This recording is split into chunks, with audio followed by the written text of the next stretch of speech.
All right. What's up, everybody? What's the deal? My name is Sydney. I'm 17, and I am a part of KCBCGC as well as the Hype program, and I am a part of the advisory committee. Today, we're going to have a real interesting conversation. But before we get into that, I'm going to let everybody introduce themselves. Okay, my name is Tayon McCoy, and I am 16 years old, and I am a part of the Kansas City Girls Choir, and I did attend the parade, and I'm here to talk about that today.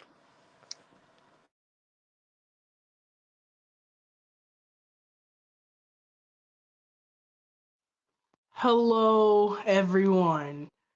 My name is Raylan Green. My name is Riley Green. I am 16 years old, I am 11 years old. and I am a part of the Kansas City Boys and Girls Choir. Hi, my name is Amira White. I'm 17 years old and I'm a part of the Kansas City Girls Choir. Hey y'all, my name is Charlene. I'm 17 years old. I attend University Academy. I'm a part of the Kansas City Girls Choir, and I also attended the parade. All right. So now everybody. Oh, wait. I forgot one person, I guess. Anyways, my name is Cameron Ritchie. I am 14 years old and I'm a part of the Kansas City Boys Choir. Thank you, Sydney. You're not welcome. No, I'm just playing. Anyway, I think we introduced everybody now. But as you all know, on Wednesday after the Chiefs parade, well, actually during the Chiefs parade, there is an interesting situation. Someone started shooting. I believe someone was shooting nearby, and then there was another incident actually in the parade. And so, as you heard, a couple of our choristers except for me, Raylan, and Riley, I believe, were at the parade. And so today we just want to talk about how impactful that was for them who were there and those of us who were watching. So, for whoever wants to jump in first of all, where were you? Like, what street were you on? Just tell me how the experience was before everything went down. Okay, I can go first. Before everything happened, I actually had fun there. Everybody was saying, "Oh, excuse me." From where I was at, everybody was being polite, and there was not really anything going on. And I was actually on the side of Union Station, so I was kind of like in that area where the incident happened.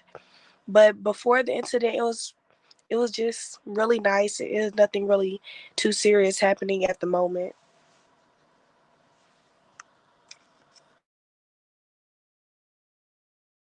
Um, I, oh, never mind.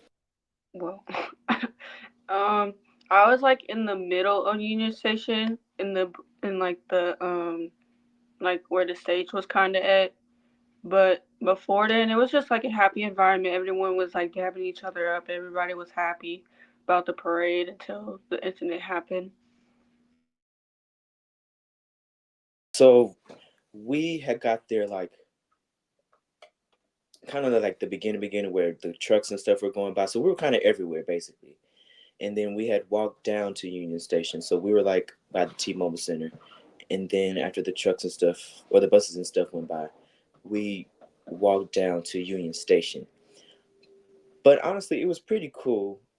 Um, it was some tension, like it was some people that were like kind of getting crazy because somebody said something, and then it was a whole bunch, but it wasn't nothing too bad. It was just argumentative things. And I had actually left before the shooting and stuff happened. Okay, okay. Uh, I was most definitely at home.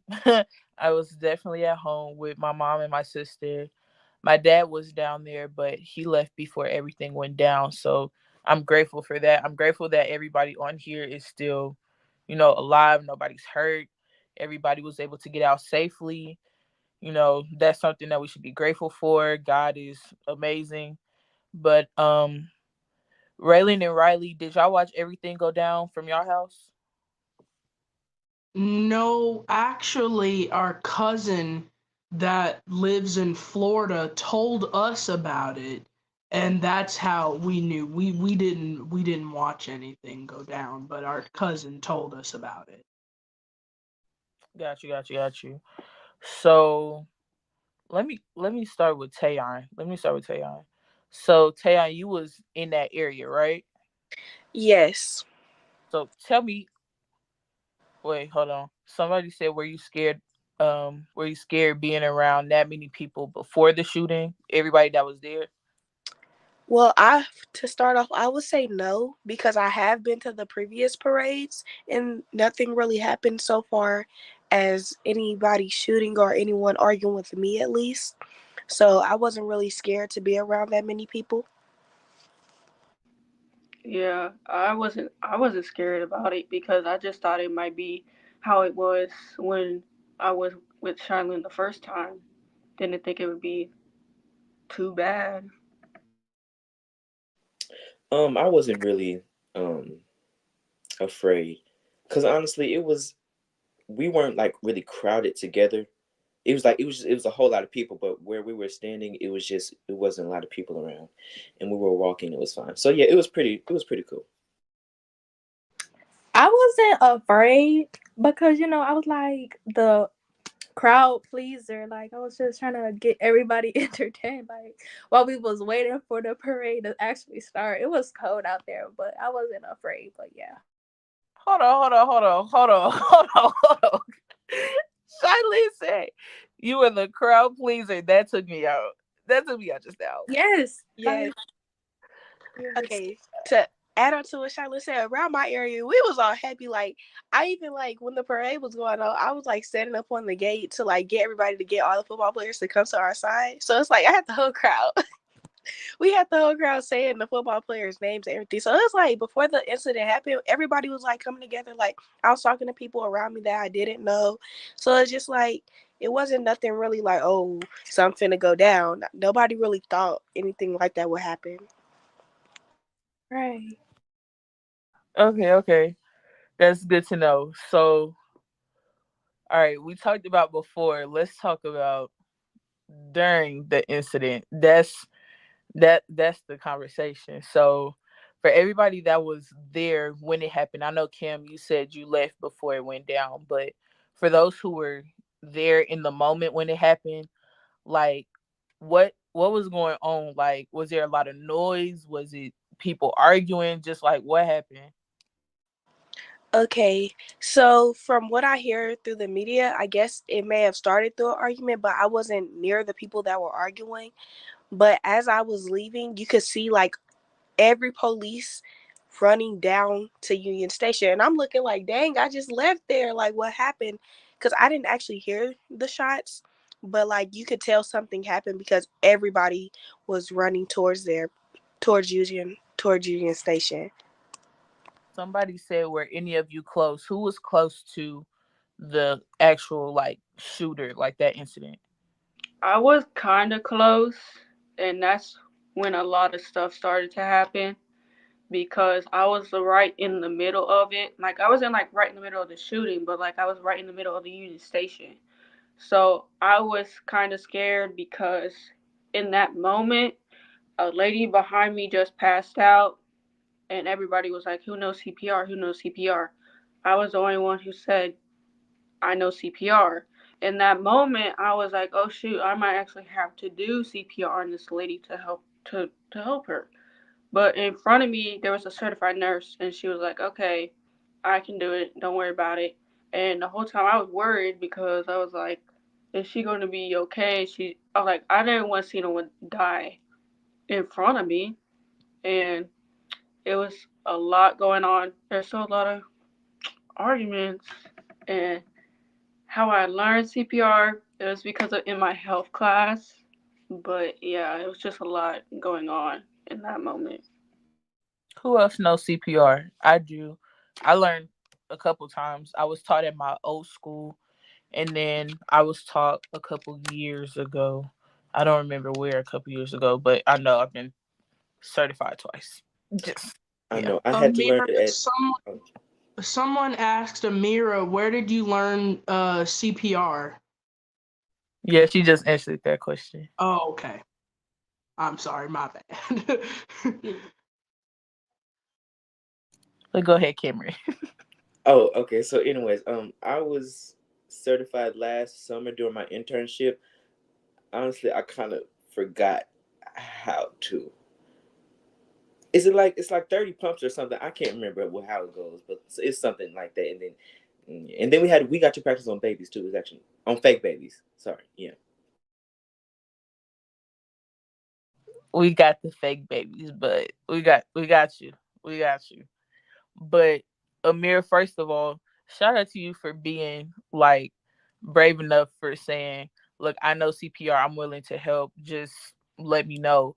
And of course, we give our first responders a lot of hate, but for real, shout out to the first responders that were there during the parade, that were actually doing their jobs. Cause when we see them, they either doing something ignorant or like they just doing their job the wrong way, if that makes sense. So we appreciate the first responders that were there.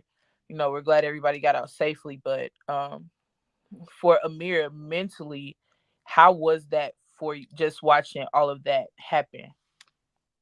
Mentally, I couldn't like really focus on anything else because, you know, I'm over here worried about, is she gonna be okay? Is the people around me gonna be okay? Like, I'm looking everywhere. I'm trying to focus on the parade, everything. But mentally, it did something to me mentally.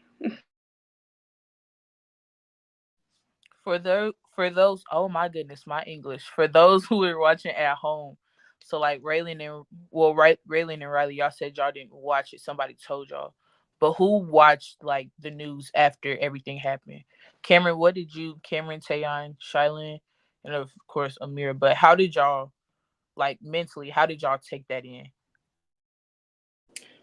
So we had I forgot we went to 54th Street just to get something to eat, and then like as soon as we got seated, I looked on television. It said it was like shooting happened at the parade. I was like, whoa, and it was kind of nerve wracking because I'm so glad that we left before that happened. But then again, I was feeling for the people that might have got injured because like at first it just said people were shot, and then it kind of went into more detail of like how many people. It was like two people in custody, and then it was like 8 to 9 people injured and stuff like that. So it just kind of kept going on gradually.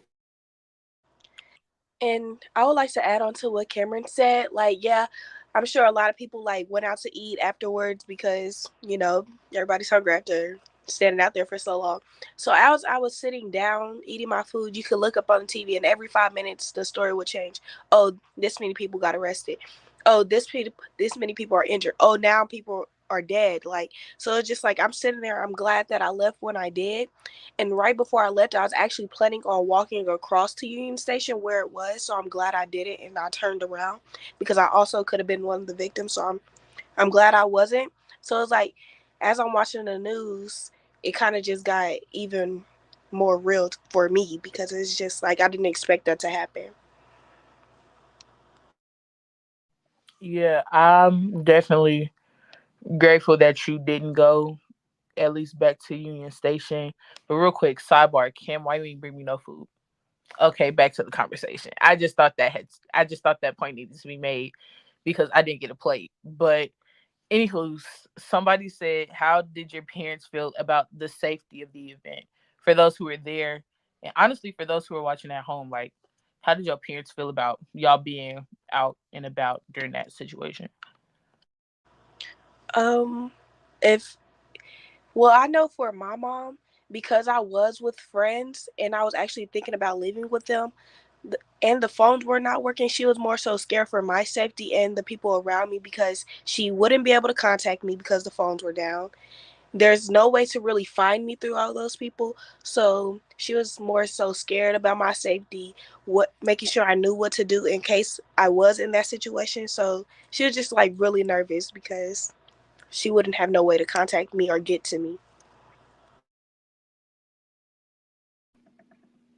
Right, because like I know since I with my aunt, she was just kind of laid back about it because she knows that I've gone to events like this. She thought it'd just be like a regular event, but since it wasn't a regular event, I know my grandma and my grandpa, they were like, "Oh, we're gonna have to take more cautious of what's going on.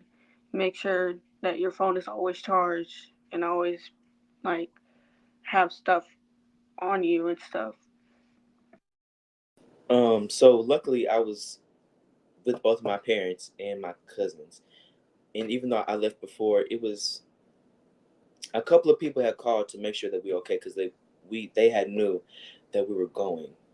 So it felt I didn't. I'm not gonna say I didn't take it as serious at first because I did because shooting is still shooting, especially with a lot of people. But I don't know. It didn't really hit me till like the day after I saw that somebody had been killed. I was like, whoa. But yeah.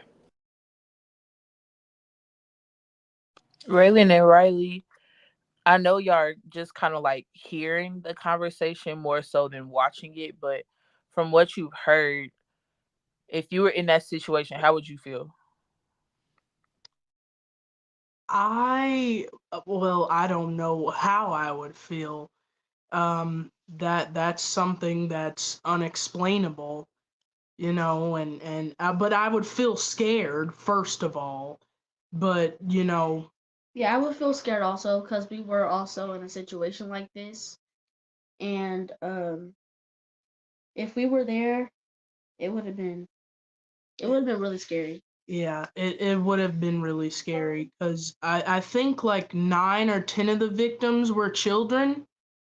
Isn't that correct? 9 or 10 of the victims were children, and so, but we were thinking about going, Yeah. but our dad got back home from work late and he was tired, and so we just went out to eat. We went to the movies, um, and when we sat down to eat, it like kept updating. Like it at one point it said 22 people were shot, and then 29 people the next day, and like it was just wow. That was like I'm honestly glad we didn't go, but I'm just so scared for the people that were there and the people that had to experience that. That should have never been an experience.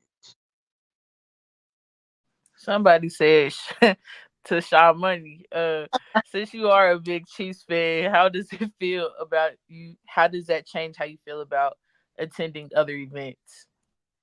Okay, so since I am a big Chiefs fan, I feel like you gotta take like more precautions of like your surroundings because you don't know if they have like any type of weapons or guns and stuff around you or with them. So so you gotta watch your surroundings and other stuff. Yeah.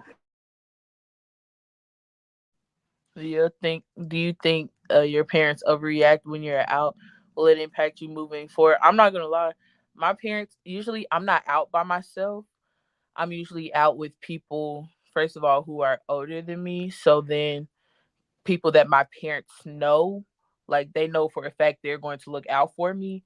They're going to make sure, look, we got her in case something happens. I got you. We got her phone charger. Make sure she's straight. She's not doing nothing she's not supposed to. So I feel like if I was in that situation, my parents would literally go off because first of all, you should be watching where you are everywhere. Charlene just said it. Watch your surroundings, but it will also impact me going out, moving forward, and their I want to say their trust in me going out from that day forward because we don't know what's gonna happen. People are. My pastor said it. I think a couple of days ago. People are like ticking time bombs. So like you say the wrong thing, they gonna go off, and then a situation is about to happen. So I think my parents will overreact, but what would y'all parents do? I Um. th- Oh, go ahead. I think for me and Riley, we're more like homebodies. We don't get out unless it's with our parents. Um, but yeah, whenever I think I do go. Well, I don't go out besides with my parents or with my family, or if it's to a family event and we know we're going to be good, then that's the situation. Um, I don't think my mother overreacts when I'm out, especially because she knows I like to go places. I like to be there on this weekend and be here with this person on that weekend. And so when she's guiding me and telling me, make sure you do this, make sure you have this, make sure you're doing what you're supposed to do, I think it's for a good reason because events like this, especially because these type of events you can't really have any metal detectors. You can't really check people's bags because it's like a public event. So with that being said, I think my mother is taking the right precautions to me going out in places, and I also try to not go out as many times as I would like because of things like this. So I think my mother is doing like the right thing, making sure I have what I need and know what I need to do in case of situations like this. I don't think my parents would overreact because they raised me on, check your surroundings, like be aware of your surroundings, like pay attention to people's body language. And I think that's very important for every parent to teach their child or children because it's, especially when you're out in the real world by yourself, you got to know, like, when you need to leave an event because, like, somebody might come in looking a little too, you know, so you got to know. But, um, kind of like what Riley and Raylan were saying, I really don't. 9 times out of 10, it's with people. I'm out with people that my parents know. So mainly family members are like friends that I grew up with, and my parents know their parents and stuff like that. But like almost, I know. I remember when I was younger, they would say if so and so happened, like if somebody was shooting up a place, or where would you go? And like they would either give me examples of like if it was close to a family member's house, that's where I would go. So it's just like things like that that they do, so like they can kind of trust me to know to do what the right thing is, or like to be safe. Yeah, like what everyone else said. I don't normally go out, and if I do go out, it might be to like a basketball game or it's like another event, not like a party or nothing, because I know most of the time, most times in this area, it's just not, it's just that partying around here just doesn't really work out. But overall, I know my grandma has told me, watch who you're going out with, watch who you're out with. But normally, my grandma knows the person enough to know that I have the trust to go out and not be hurt.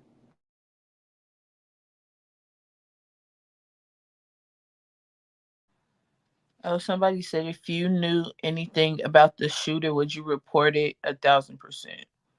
Like, I'm not finna be no tattletale, but if you about to shoot somebody, you're not finna shoot me next, okay? So I'm finna be like, hey, 911, somebody just shot such and such behind me. We need help wherever, wherever, so we can get that shooter out of the way so we can be safe in our environment. That's me. But would y'all, or y'all snitches get stitches type situation? Um, I'm the type of person to report what if it's something wrong and then you're actually hurting people in front and I just sit back and don't do nothing. I feel like that's wrong on my part as well. So I am the type of person to report. I will definitely call and be like, "Hey, I know this person. I know how to never mind." But I will definitely call and be like, "Hey, I know this person. They're doing this. Come quickly. They hurting people." That's how I would have handled the situation. I think how I would handle it, I would have been like, "Hello, somebody shooting. What? I don't know, but I know I would report it though. I wouldn't just let it be, cause you're not about to shoot everybody, and no." First, I think after they say that, I'm going to get away from them real quick, as quick as possible. But then also call the police or the local authorities as quick as possible. Because like what Tayon was saying is, like to add on what she was saying, if I know you're about to do something wrong, don't expect me not to say anything.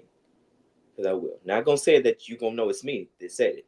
Because you probably not. Like, hey, I didn't say nothing, but somebody, somebody's about to do some wrong. So Yeah, if I know something is about to go bad, I'm definitely gonna report.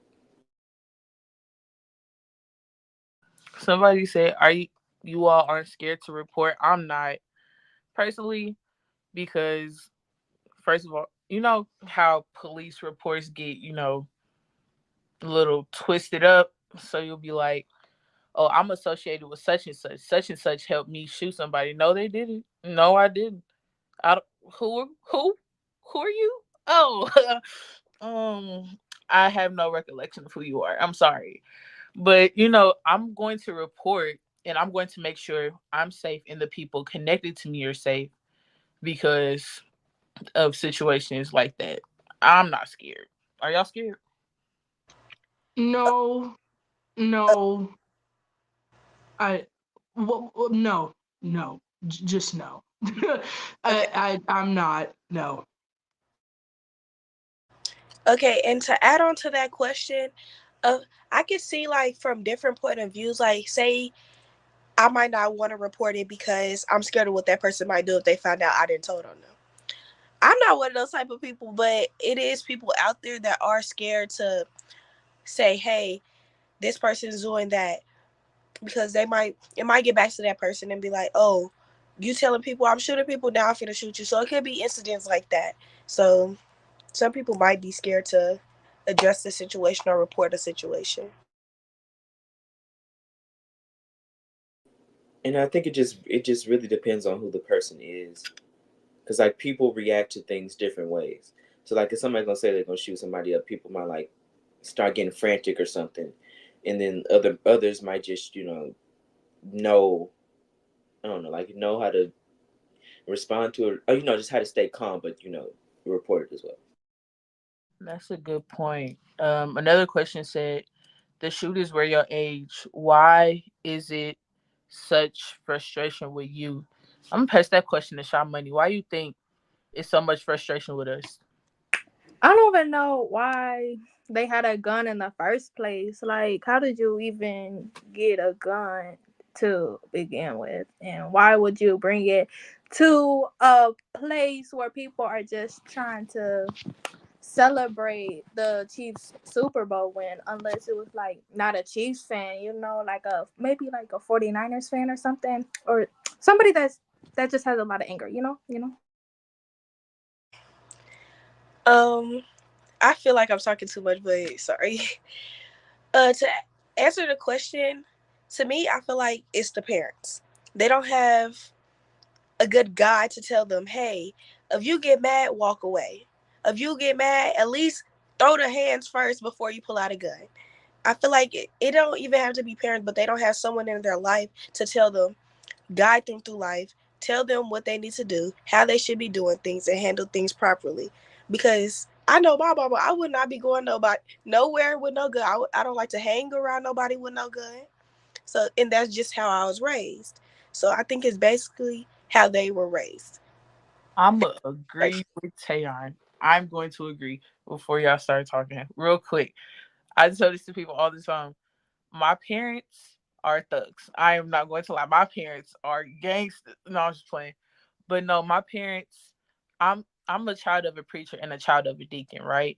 So I'm born and raised in the church. So I'm born and raised with certain values, and my parents make sure that I'm disciplined in a way that I know how to act when I'm in public. So I don't care how mad you make me. I really don't get mad.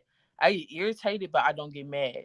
So they always taught me to react rationally before, I start fighting or before, people start shooting to avoid incidents like this. But parents are friends now, and I don't like that. You should not be your child's friend. You should be your child's parent. Let's fix that, and then we can probably fix some of these situations. But go ahead. Because to add on to your point, like my parents, they are Christians. They are no, they are holy rollers. But once it comes to their child being in danger, 9 times out of 10 that stuff goes out the window. But yeah, so just don't play too much now. But anyways, um, heavy on what Tayon said, it's all about parenting because I was raised, first of all, you don't hit nobody unless they hit you first. So yeah, and then I'm like, y'all, can we just fight? Just hands, put your hands up. Why are we using the guns? And then yeah, it's just on how people were raised. Like that's really the main thing on how they don't know how to deal with certain situations, and really they're raising themselves. To be honest, like they really are. And I would just I like to add a quick thing. I'm sorry, but something that my mother always tells me is she say parents mess up kids, and that goes back if that parent was raised like that, maybe they don't know a different way to raise their child. So that's what could have happened with the children who shot up the place. So Yeah, like parenting is like the biggest thing, the biggest the biggest problem. Like maybe they didn't have like both parents in the house, or maybe just they just had their dad in the house, or it was just their mom in the house. It just depends on how you were raised, and if you wasn't raised right, then that would be a problem that could have happened. But it honestly it just makes no sense. Why are you 16 at the parade with a gun, with a switch? Like, why are you out there with a switch? Like, I just don't understand how the person would have had a gun in the first place. The only way you can get a gun legally, like if you want a gun, you have to go to a gun show to get it. Unless he got it from his friends or something, but I don't understand why he would even have a switch or anything in the first place. Like what? Like maybe it's just I just don't get it. I just don't get it. Like why would you have a gun in the first place? You know? This is just all over the city. Like I don't go downtown for that specific reasons, cause mm-mm. Oh, we missed a couple comments. Hold on. No, they really were like, whoa. Listen. Well, real quick, first of all, I agree with all of y'all points about parents, but another reason is because our generation doesn't use our outlets. We don't have outlets to release our anger. And so that's why I'm proud to be a chorister and I'm proud to be a part of the H.Y.P.E program. For those who don't know what H.Y.P.E is, it stands for Helping Youth Plan for Excellence.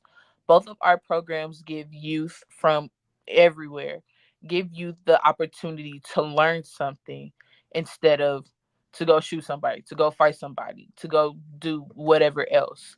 And that helps to keep crime out of our neighborhoods, but it helps keep us safe, period, wherever we are. And so I'm proud to be a part of both of those organizations.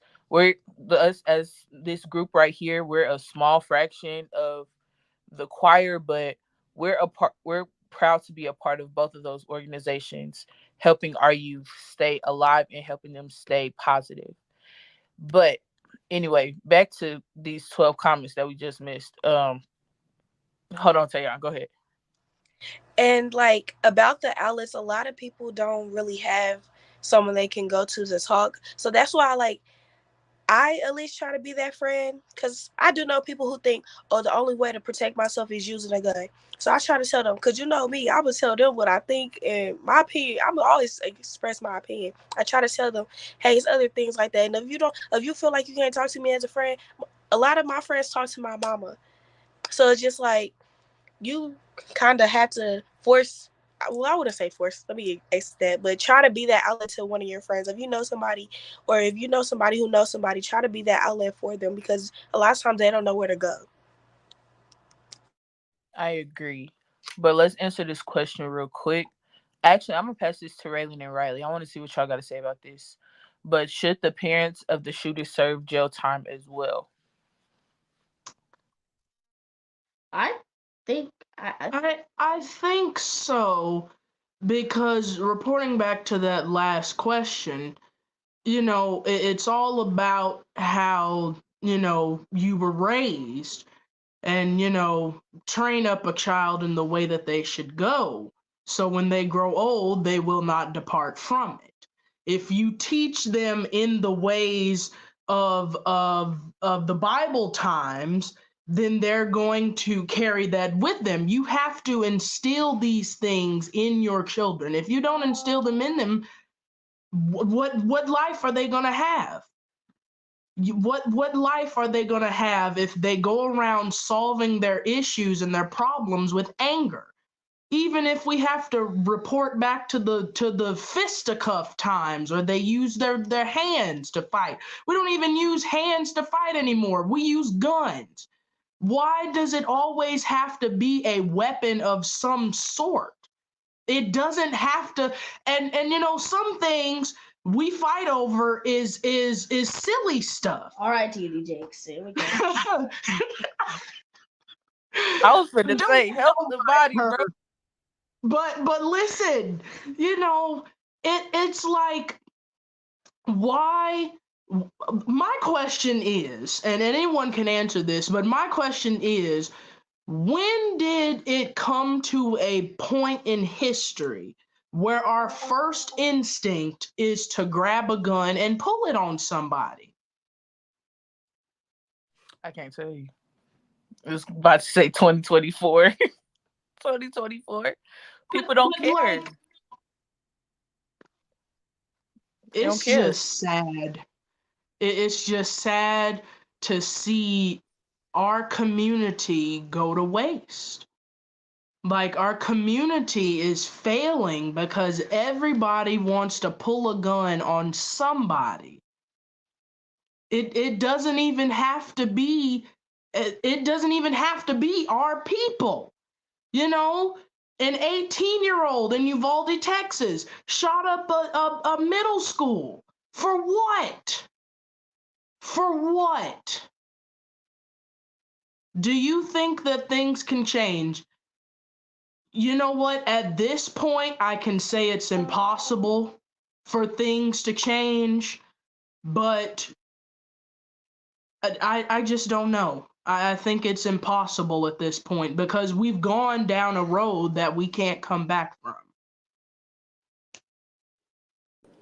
I think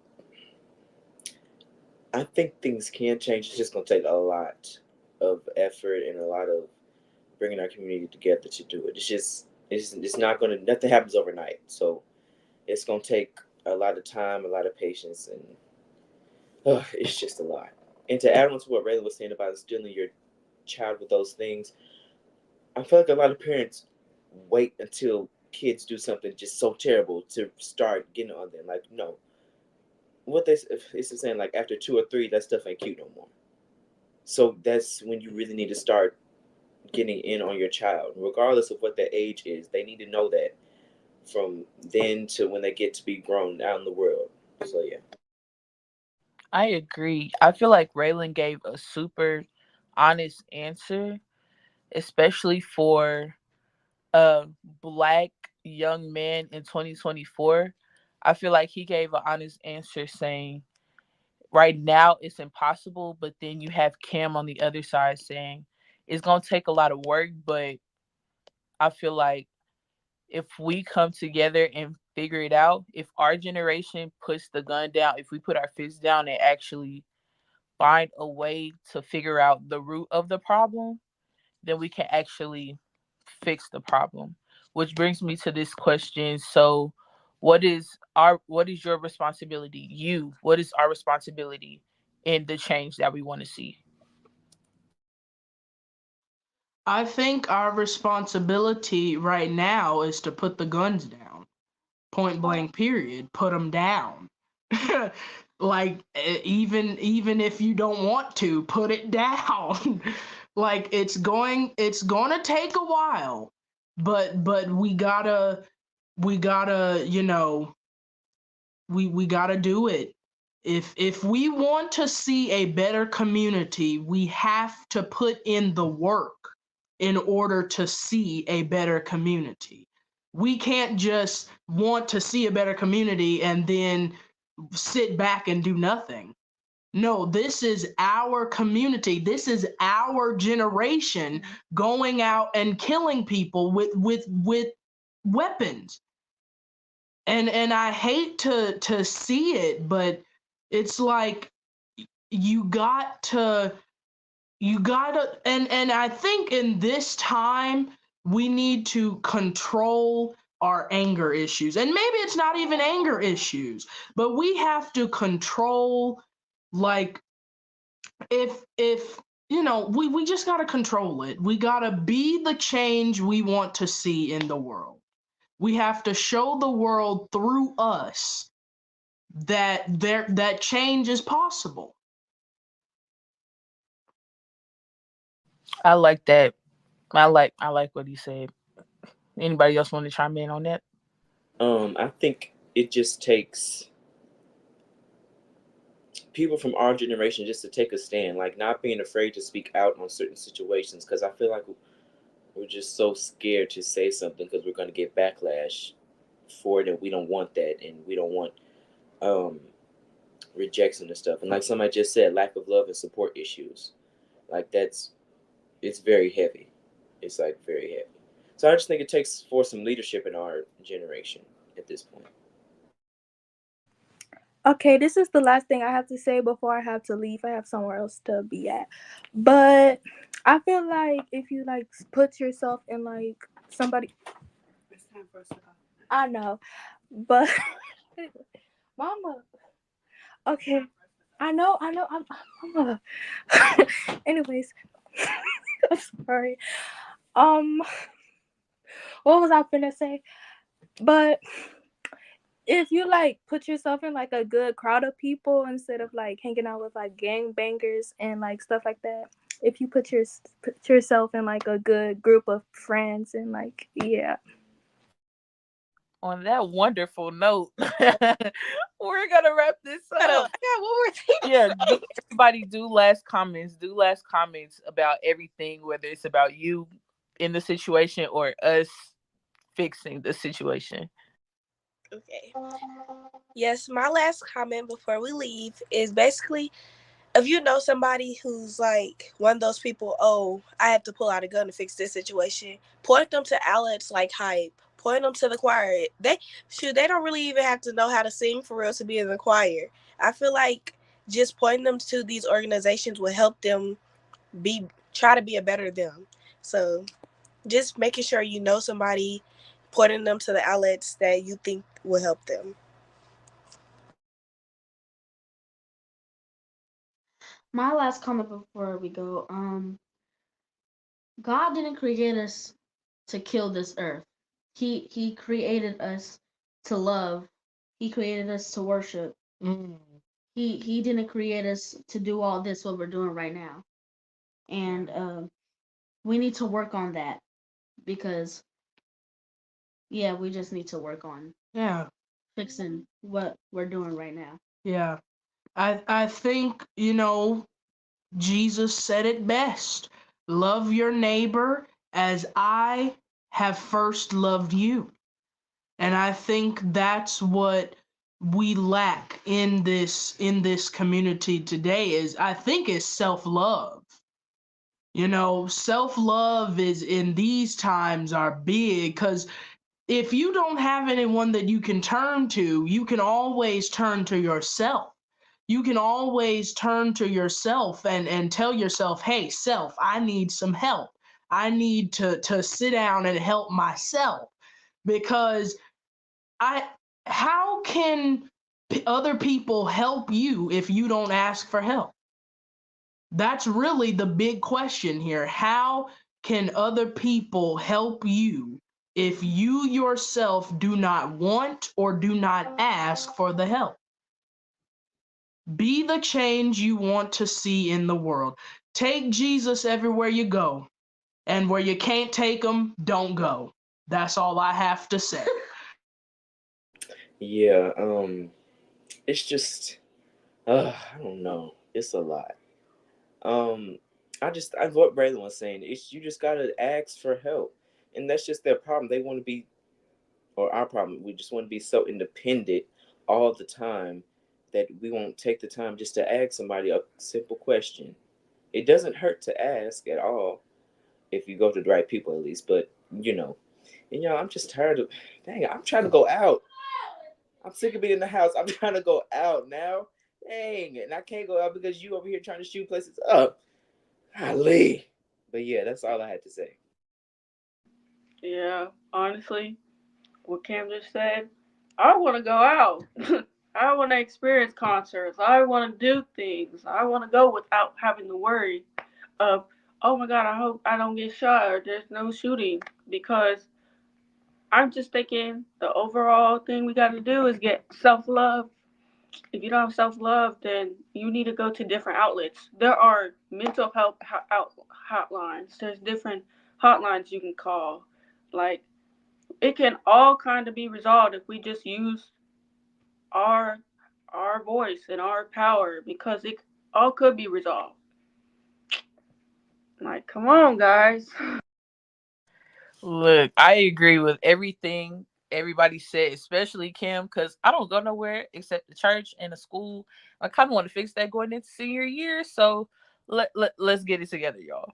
But I have nothing else to say. As you can see on the screen, these are our organizations. The Hype program, again, stands for Helping Youth Plan for Excellence.